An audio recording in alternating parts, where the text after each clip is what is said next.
ZANU-PF Deputy Women League Chairperson and Cabinet Minister Monica Mutsvangwa is taking a veiled jab at President Emmerson Mnangagwa and controversial businessman KUTYA openly criticizing the use of money and the secret meetings to influence party division.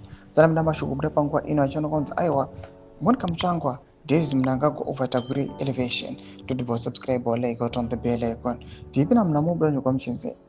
In a FAD address delivered at a recent party meeting, Mutsvangwa warned against kitchen cabinet politics and individuals who use wealth to manipulate internal ZANU-PF processes. The remarks come amid growing discontent within the ruling party following TSHABANGU's surprise appointment to the powerful Central Committee, a move widely seen as engineered by Mnangagwa outside normal party channels. In quotes, "We will not accept things that are decided in someone's home," said Mutsvangwa, in the thinly veiled reference to Mnangagwa's brick farm, which has reportedly become the presidency unofficial command center for party and government business.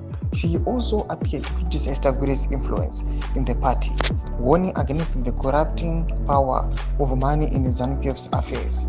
In quotes, "Hatide vanhu vanofunga kuti vanogona kushandisa mari kudivhaidha vanhu. Vanhu vanogoda kudiwa zvaitwa namai kuzhanje izvi.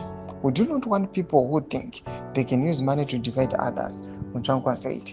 If money was what kept someone in power, Ian Smith would still be ruling today.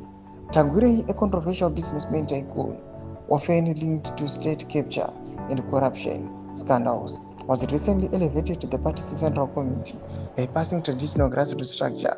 His influence, amplified by vast economic interests and close ties to Mnangagwa, has sparked unrest within ZANU-PF's ranks and live and file. Tudze mafunguro enyu moti kudiba musoro pechitiko ichi chiri kurambwa nana Mutsvangwa kuelevhetwa kwaitwa TSHABANGU. Bvira kumesection yedu mafunguro enyu, subscribe or like on the bell icon.